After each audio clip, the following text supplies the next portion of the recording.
everybody, and welcome to this week's edition of Greet the Week. I'm Jan Moray, and here with my co-host, Mona Duncan.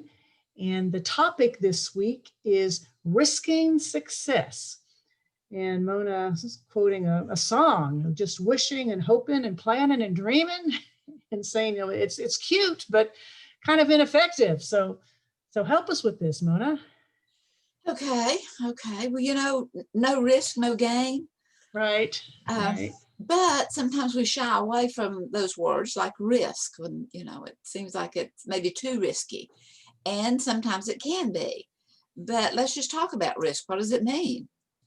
It kind of means to take a chance. Right. Yeah. Be willing to get out of your comfort zone. Yeah. That maybe that comfort zone keeps us too asleep, too unaware. Yeah. And as we begin to shake it off and to take a risk, it is looking, and is it a gamble? Yeah, it really can be taking a risk, but also it is a possibility. Yeah, right. Because you'll never know unless you try it. Exactly. You will never know unless you try. And even if you do try and it doesn't succeed the way you initiated or the way you thought it would, there may have been some success in it anyway. Right. Because many times it takes a lot of small things to kind of accumulate to come into a bigger issue. So I remember reading a story. I think it was through Success Motivation Institute and Paul Meyer, and he talked about the black door, and it was during a very difficult time and people were being imprisoned and tortured and all that, but there was a black door, and if they took the black door rather than all the horrible assessments that had been put against them, that was an option that they had. It was a story of war crimes and punishment and prisoners of wars, and they were scheduled for the firing squad, but they could go through the black door, but they didn't do it. The majority chose to do whatever had been designated. So even though they knew they were facing a dire circumstance, they wouldn't go through the black door. They wouldn't take a risk even then. They wouldn't take a risk. They weren't willing to gamble it because maybe it'll be years of additional torture, not just a few, or maybe the firing squad. Anyway, there was just that fear there. And the thing of it is, what was on the other side of the black door? Because it was colored black, so it probably had a bad connotation to begin with, thinking, okay, that's a black door, so it's probably something bad to go through there. Yeah, was that omnibus and what all of the things that's associated with things that are dark and scary and risky. But the thing of it is, that black door was freedom. Wow. And how many times do we not do that? It's not to put anyone down, because you always have to look in the mirror. That I resemble those same remarks. How many times have I passed things by that seemed ominous, and I didn't take that risk? Yeah. So I think also of the 100 oysters. That okay. If I were to give you a bucket of 100 oysters, and it was guaranteed that there's at least 2 pearls in there, would you take me up on the offer and open those 100 oysters and find the pearl? And so what's the downside of opening up the oysters? Well, what is the downside of opening up oysters? Those little suckers are tough. Are they? I've never opened up an oyster. And oysters don't sit well with me, so I don't. I don't know. Enlighten me. Yeah. Well, maybe after they're cooked and everything, but these are raw oysters, and they don't want to let go of that hinge. They're holding on to their life in there. Okay. All right. Yeah, not the cooked ones. We're not talking about the ones you get at 7 Seas or something. That it takes a while. You take that hammer, and you may hit and you take out, you do 25, and there's not even an oyster forming inside. There wasn't even a grain of sand in there for the oyster to secrete juice around. And so, but you keep on, and then you open 25 and you open 30 and you think, well, maybe, okay, I'll try halfway. Sure, I can get one by then. Mm-hmm. But all too often, someone, it's too easy to give up whenever things get really hard. Right. And you have to Right. keep on keeping on. And you're not Sounds getting good. anything positive in the meantime. So you've gone through half the oysters and haven't found a single pearl. It's like, why should I continue? Yeah. Why keep on? This is that, and you probably lied to me anyway. But sometimes we think, that life is just not fair. It's just not gonna work, and it may not, because even when things have guarantees, it doesn't mean they're guaranteed. Yeah. It doesn't mean that it'll follow through. Even when someone gives you your word, doesn't mean they'll follow through. I know we've had a couple of things, just that, and Garland's made the comment several times, and I've agreed with it, but we thought it was a good decision. Yeah. But sometimes those things just turn out to not have played out as good in the long run. But we do need to take those risks on occasion. And reassess when you're on the road to whatever you're working on, because just because it's not working out up to a certain point doesn't mean that it will never work out. So I mean, it might seem like you're going down the wrong path, but it's worth stepping back and reassessing to make sure the original assumptions are still valid. And what have we learned along the way? And does that make anything different? Exactly. And I mean, yeah. So I have a few thoughts here on the benefits of risking success, or how to. I always how do you do that? How do you do that? Right. Well, I suggest that one is to get in touch with our inner child. What did you want to be when you were a kid? And there was just no no's. If I'm thinking I want to be that, I just bet I can. Yeah.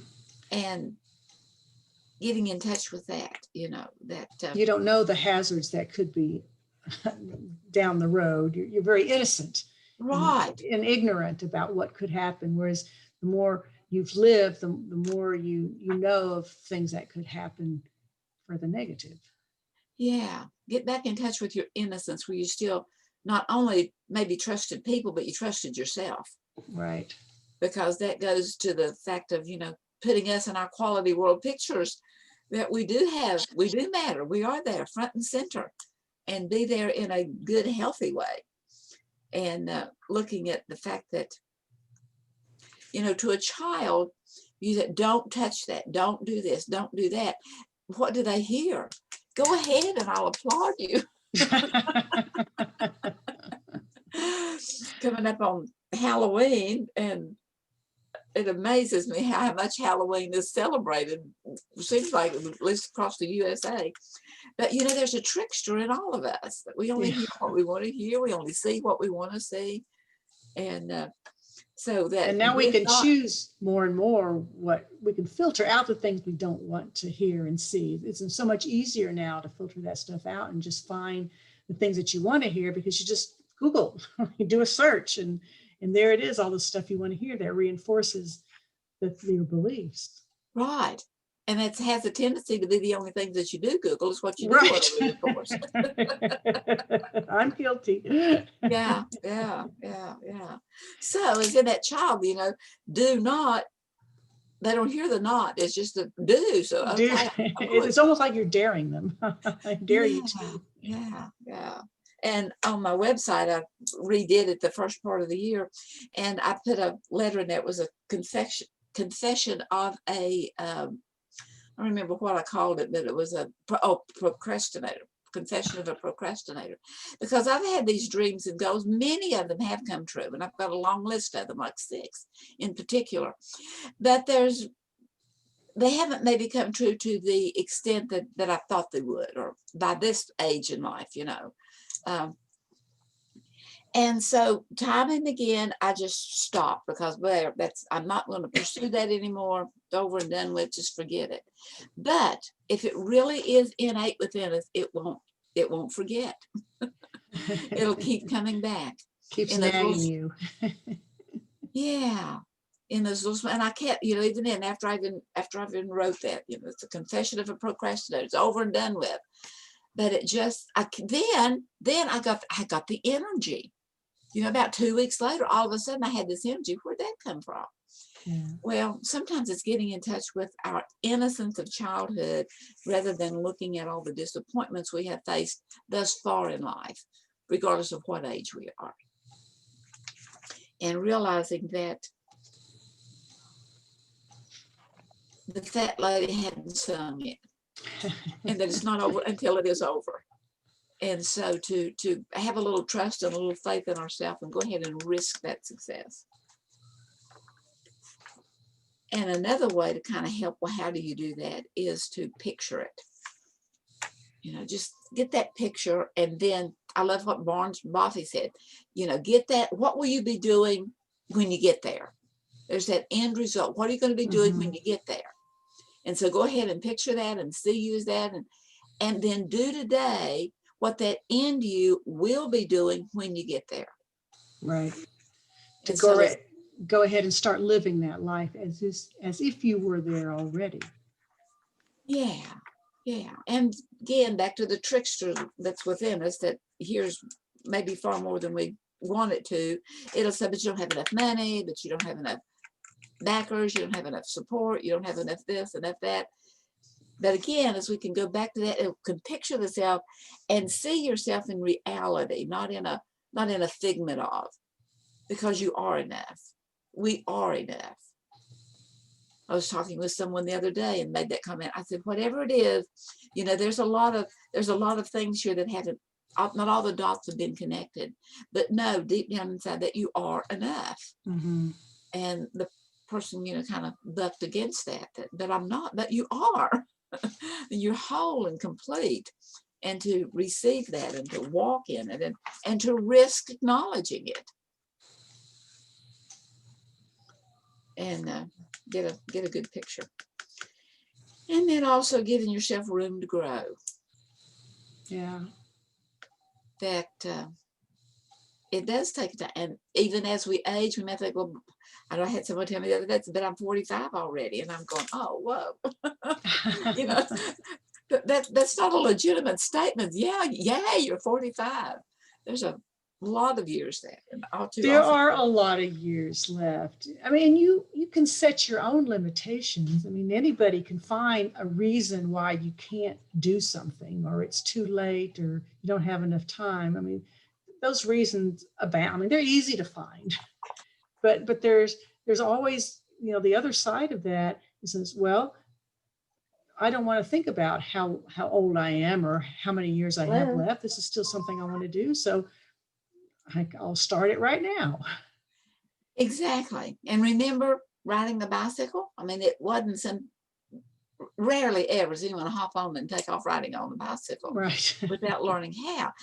And would it be a little more difficult to learn to ride a bicycle at 45 or older? Possibly. Yes. But it's not an impossibility. Right. Because as we risk those successes, there is always that possibility, that potential is there. And realizing, that willpower, kind of picturing it and seeing it, get that willpower. But as with everything, we don't want to stretch it to extreme. If I just put enough willpower to it, I can do it. But sometimes that just makes us obstinate, mm-hmm. as opposed to effective. And so it's always given a little wiggle room in there that, well, I guess it's just being honest. It's realizing that we can balance things. I like to keep things around as a motivator, as a kind of to look at and see, those things they can, but it's always, even just a little wind, it's always in flux. And as we can see, that life is always that way. But for the most part, if we can keep steady on it, it'll stay steady. Yeah. And we can stay on track, and it can be accomplished. I mean, you expect that not everything is going to go your way. I mean, that's just the way life is. it's not going to go exactly as planned. And so when it doesn't, it's time to just step back and say, okay, what do I need to do differently, instead of getting all bent out of shape that it didn't work the way you thought it would work. Because it's rare that anything goes exactly according to plan. Yeah, make your plans and even give times and deadlines and time. But then sometimes you put that cake in the oven and it's not done yet, and you got to put it back in. Mm-hmm. And so it's just realizing that it's having that wiggle room, having that flexibility, having that, and taking the risk that maybe it is just around the corner. Yeah. Maybe it is still doable. Yeah, and even some of those things that don't go the way you imagined them to go or expected them to go, that may turn out to be a better way, or something else to consider. So those little misprints, those little missteps, those little things seem as a life lesson. They can be, absolutely. Yeah. Maybe it may be turning you in a different direction, but it doesn't necessarily mean it's going from 360 in the other direction, or it may. But I'm so convinced that our dreams don't fail us, that they weren't fantasies, even though we may assign them as that. That we have to grow into them and give ourselves room to grow into them. And that may take longer than we want it to. Yeah. So our dreams being the things that we wanted to be, or things we wanted to do, just because it's not coming around the way we expected it to, or it's taking longer, doesn't mean that it's not achievable or we're incapable. And not only that, we may have mispictured it. Okay. I mean, Yeah. we could have seen that success is, what is success? We could have seen success as having $1 million in the bank. But you know what? We may have 100 friends that are true blue. Right. Now, if that's not success, what is? Yeah. That you could call on them. We watched a movie the other night, and some really tragic happened. And she had no one to call on. No one. Mm-hmm. And the person that had been her antagonist and had been the most against her is the one that showed up to give help and to render aid. Yeah. And is that not success? The fact that someone else, well, that's, we also can have an idea of what success looks like getting that $1 million, and then you never achieve that, but then you miss the other things that are going well in your life that are better indicators of success. Because even if you have the $1 million, that's no guarantee that life is going to be all, rainbows and sunshine. Whereas there's something else that you're overlooking in your life because you're so focused on this other goal out there. So I think it's to be aware of what is happening around you, and to be appreciative of what's going on, and grateful for the things that are going well. Yeah. In the book that I wrote, Creating Value, when bringing it all together, I probably can't find it now, and it's not a big deal. Anyway, I put in there that, kind of what is success. You have to define it for yourself. Mm-hmm. But I consider myself one of the most successful people I know. Yeah. And that's a good attitude. Yes. Yeah. Well, and I don't mean that egoistic. And what do I contribute that success? Well, I'm growing more every day. Mm-hmm. I'm becoming less and less offended at little things that at one time would have offended me. Right. I can handle criticism and take it as constructive. Sometimes, well, it's just constructive criticism. Well, you know what? I say there's constructive criticism, whether it was meant that way or not. The fact that I look forward to every day, I look forward to challenges, because it gives me that internal motivation as opposed to external motivation. Yeah. Well, and challenges are exciting. they break the monotony. They give you something else to think about. I mean, it may seem negative at first, but I mean, just depends on how you look at it. I mean, it makes life more interesting. And I consider myself being successful because I live in the question and in the mystery and the question of it. And instead of saying I can do that, that turns out to be I cannot do that, I ask myself, well, what if I could? What if I could? I love that question. I mean, you're the one that's always said that, and I'm starting to really understand the value of that question, because there's so many people that say I can't do this because of whatever. And instead of trying to argue with them and say, but you have this or you can do this, it's like, what if you could? I mean, that just turns it right around to them and kind of negates all the reasons and excuses that they have, and focus their attention in a different way. It's like, what if you could? Yeah. And if you could, are you willing to look at some of those obstacles and see if see what the plan might be? Yeah. Yeah. Yeah. In this morning's paper, I was reading it, and there's a self-help column. I always like to look at those and see their advice, what their advice. Yeah. Well, it started off seeking therapy to cope with depression, and the mom is seeing that she's passed it on to her children, and she's really heartbroken because she has learned to alleviate a whole lot her depression, and she's really sad about seeing it in her children. And so normally I would, once I've read it, I put it in the recycle bin. And so I put it there to go in the recycle bin. And I was thinking about risking success and all that kind of stuff. And this new risk came to me. And it says, well, why don't you just write to her and suggest some of the things that you know about choice theory and looking at the choices you make and putting yourself in your own quality world. And it's amazing when you have a good picture in there, one that's vital, then you will begin to honor those things of knowing who you are, because that is part of your quality world, your success world, and that is who you are, and you are enough.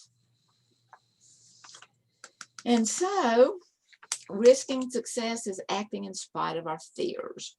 Right. And that acronym for fear, are you familiar with it? Yes. I can't recall it off the top of my head, so remind me of it. Yeah. FEAR. False evidence appearing real. Okay.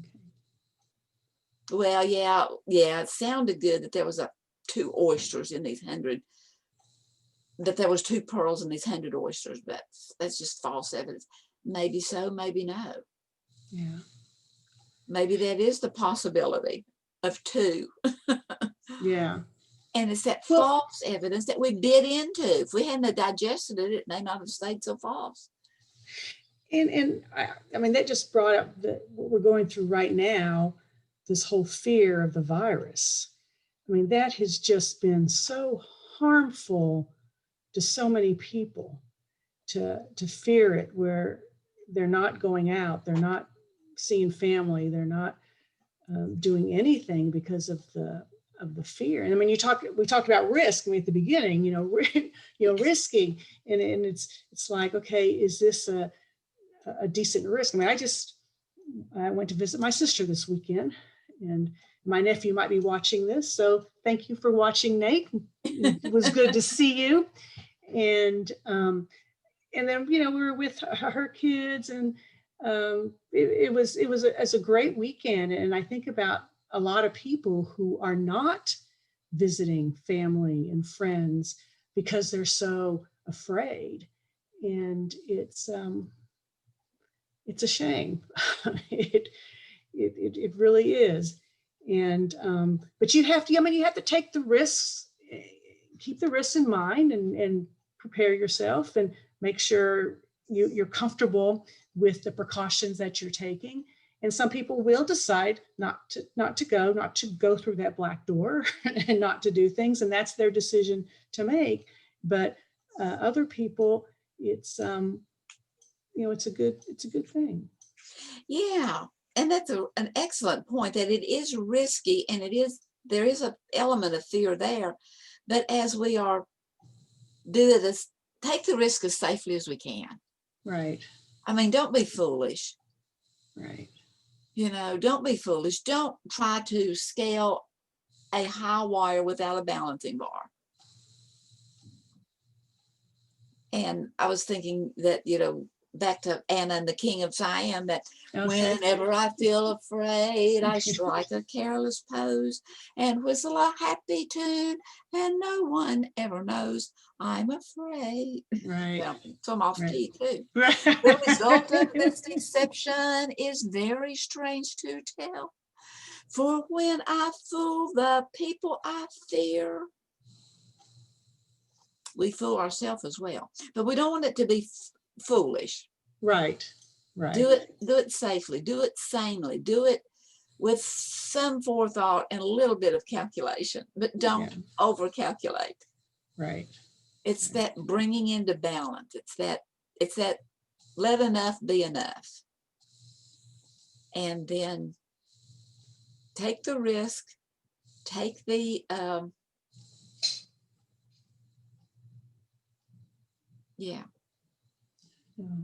take the chance. Take What the if chance. it would? What if it would? What if it would? And because if we never face our fears and never, go through with them, deal with them, you just don't know what you're going to miss. Yeah. And then ask and answer the hard questions. And it takes me back, 1990s, when I first started holding self-help groups. And the question I would ask is, again and again, I would ask is, if not you, then who?